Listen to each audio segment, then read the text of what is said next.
Greetings, friends. Prepare for another thrilling journey as we delve into Reddit's most bizarre tales.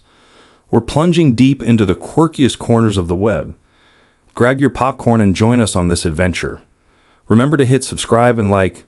Let's begin. My wife and I started dating when we were really young.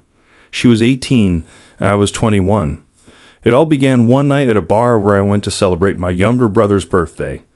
His girlfriend brought along her best friend, Violet, now my ex-wife. We clicked immediately, talking about everything: life, careers, books, movies. She was captivating, the most beautiful woman I'd ever seen. From that moment on, Violet was everything to me. I wished I were exaggerating, but I loved her deeply and would have done anything for her. Even though we were young, we got married 2 years into our relationship. It might seem early, but we had no financial issues, no student loans hanging over us, and our careers were on track. Plus, my grandparents gifted us a house as a wedding present. 2 years into the marriage, we welcomed our son, Leave. We adored our baby boy, but Vi suffered from severe postpartum depression. She couldn't hold him without breaking down. She said every time she touched him, it felt like she'd lost someone, and all she could think about was death.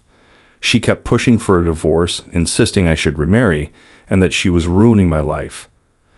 That year was a storm of intense treatments, psychiatrist appointments, therapy, support groups, and couples counseling. I even hired a nanny and a housekeeper while her mom would come by to cook. It was a chaotic time, but we made it through and returned to a more normal life. Even after all of that, the thought of giving up on her never crossed my mind. I loved her, everything about her. All I ever wanted was her happiness. 2 years later, we got a surprise. She was pregnant again, already 12 weeks along. She was on birth control, so it completely shocked us both. As soon as we found out, I suggested she start seeing a therapist again and get back into counseling, knowing how rough the first pregnancy had been on her. But Vi can be incredibly stubborn, and she refused, saying she was fine and it wouldn't happen again. I wish that had been the case, but it wasn't. By the end of the pregnancy, she barely spoke. She'd say only what was absolutely necessary, and her usual talkative side just vanished. I tried everything, encouraging her to see a therapist, asking her family and best friend to talk to her, but nothing helped. When our daughter Ella was born, Vi could hardly bring herself to be near her. She withdrew from everyone, including me. I tried everything, talking to her, organizing family nights, friend get-togethers, date nights, movie nights, but nothing worked. She wanted to be alone and couldn't hold our daughter. Then one day I came home and she had divorce papers waiting for me to sign. When I asked why, she said she didn't deserve any of this, that she was a terrible mom, and that I deserved a better wife, all the kids deserved a better mother. It was heartbreaking. She truly believed her unhappiness with the kids was her fault. The argument went nowhere. She wanted a divorce and insisted I take care of the kids because she thought she was failing as a mother. I agreed to sign the papers only if she returned to treatment, and she agreed. I didn't sign right away, though, because the divorce agreement was awful. She would have been left with nothing. I took her to her first appointment, but she refused to keep going unless I signed the papers. Foolishly, I signed. It's been 5 years since the divorce. We lived together for 3 of those years, and during that time, I took care of her every day. I loved her, took her to all her appointments, and finally, she started to improve. Eventually, I moved out because she wanted to separate our bedrooms, and we were no longer intimate.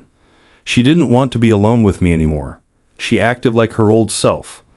But there was this underlying shame whenever she talked to me. I didn't want to live like that. After talking with my therapist, I realized we both needed space and time.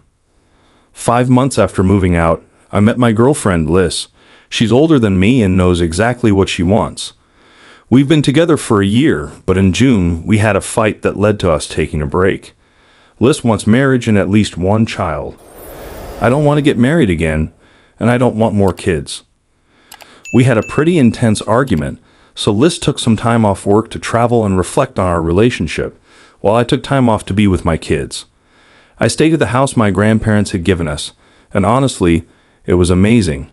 My ex-wife, Violet, seemed happier than ever. We spent time playing with the kids. I helped around the house, tucked them in every night, and then helped Vi clean up afterward.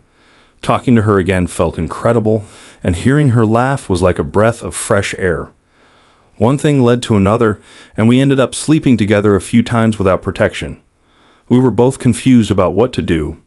I felt like I needed to talk to Violet, but at the same time, I owed Liz an apology and knew I had to end things with her. During June, Liz had gone to stay with her parents, and by July, her father, who has heart problems and is on dialysis, had a medical emergency.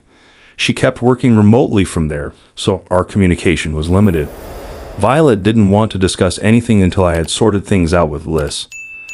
But with Liz focusing on her parents' health, we barely spoke, and I didn't want to add to her stress. Even though I cheated on her, I still cared about what we had. At the start of August, Violet confided in me that she thought she might be pregnant. She was nervous and asked me to come with her to get a blood test. Well, it turns out we're having another baby. This time, Violet is taking proactive steps. She's already scheduled appointments with a psychiatrist, a psychologist, and is rejoining her support group. These last few weeks have been spent adjusting to the news of the baby, but last week, Liz came back. So far, we've only spoken on the phone. This week, I had a difficult conversation with Liz. I explained everything that happened while she was away and that, unfortunately, our relationship couldn't continue. Liz was understandably furious and called me an asshole, which, to be honest, I can't deny. But then she dropped a bombshell. She's pregnant and expects me to marry her. I told her that's not how things work. The strange thing is, I always used protection with Liz, and we never had any accidents, especially since she was on the pill.